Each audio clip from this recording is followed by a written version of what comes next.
Hey there, volleyball family. Ever feel like college recruiting is like trying to solve a 1,000-piece puzzle, but someone forgot to give you all the pieces? Yeah, I understand. You've got emails to send, highlight reels to make, tournaments to go to, and let's be honest, sometimes it feels like no one's even paying attention. I'm here to tell you it's not just you. The recruiting process can feel overwhelming, but guess what? That's why I'm here. Today, we're going to break it down, tackle that overwhelm, and even have some fun along the way. Sound good? So let's get started by talking about what makes this process feel like such a heavy lift. I call it the overwhelm cycle. It's kind of like that laundry that you swore you'd get to last week, but somehow it doubled overnight. Sound familiar? Let me explain. First, you've got the emails. So you send out your info to coaches, hoping that they'll see it. Then you wait and wait and wait. The only thing filling up your inbox are ads for volleyball gear that you don't need, not coaches knocking down your door. Next, you've got the highlight reel hustle. Everyone says that your child needs the perfect reels to get noticed. So you spend hours cutting, editing, and adding music, and then you start wondering, is this even what coaches want? Then there's the tournament trap. Running from one showcase to another, hoping the right coach just happens to notice your child in a sea of other players. It's like hoping to win the lottery, but with way more sweat. That's the overwhelm cycle. And honestly, it's exhausting. But here's the thing. The reason it feels overwhelming isn't because you're doing something wrong. It's because the whole system is set up to be confusing. No one really tells you what steps to take in what order or how to stand out without burning yourself out. You're left trying to guess what coaches want while simultaneously hoping you're doing enough to get noticed. Let me ask you this. Did anyone give you a step-by-step guide on how to manage this process when your athlete first said, I want to play volleyball in college? I'm guessing the answer is no. And that's the problem. The overwhelm comes from feeling like you're in the dark, like you're always a step behind, missing something crucial, or worse, wasting time and money chasing the wrong things. Trust me, I've seen it happen and I experienced it. So how do we break out of this overwhelm cycle? Here's the good news. The answer isn't more tournaments, more emails, or more stress. It's actually a lot simpler than that. It's strategy. We're flipping the script from chaos to clarity.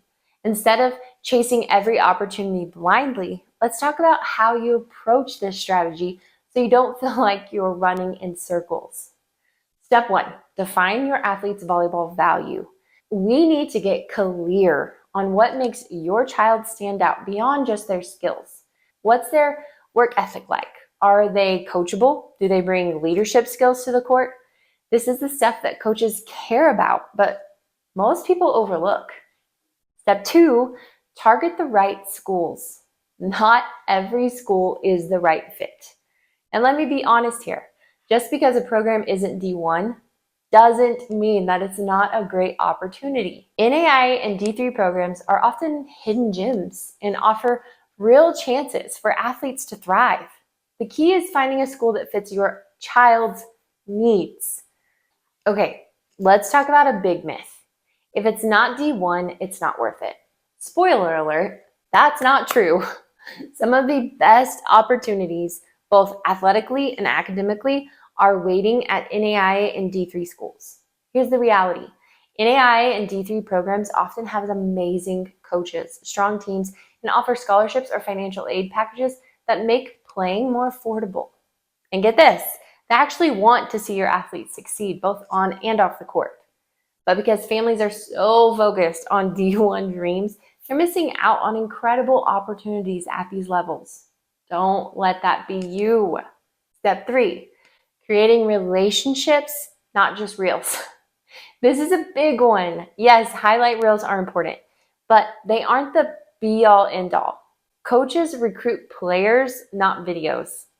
Building a relationship with coaches through thoughtful communication, visits, and even engaging in social media makes a lasting impact. Now, let's talk about something that doesn't require fancy videos or long emails: social media. Engaging with college coaches and programs on platforms like Instagram or Twitter can be a game changer. It's not just about sliding into their DMs, please don't do that. It's about following the program, engaging with posts, and getting on their radar. Coaches are looking for players who fit their team's culture, and social media is a way to show that your child is serious about their program. It's simple, effective, and helps build those relationships we talked about earlier. To wrap this all up, the recruiting process doesn't have to be overwhelming. By shifting your approach from chaotic to strategic, and by focusing on relationship building instead of just highlight reels, you can take back control of the process. Remember, define your athlete's volleyball value. Target schools that are the right fit. Don't ignore NAIA, D3, USCAA, NCCAA. I could go on. Build real relationships with coaches. If you want to dive deeper and truly master this process, I've got a free video just for you. The link is in the description below, and it's packed with tips, strategies, and actionable steps that will take your recruiting journey from stressful to successful. Thank you so much for staying with me today. And if you found this video helpful, don't forget to hit that like button, subscribe, and share with other families who might need this information too. And if you have any questions about the recruiting process or anything else, drop a comment below. I'd love to help you. See you in the next video.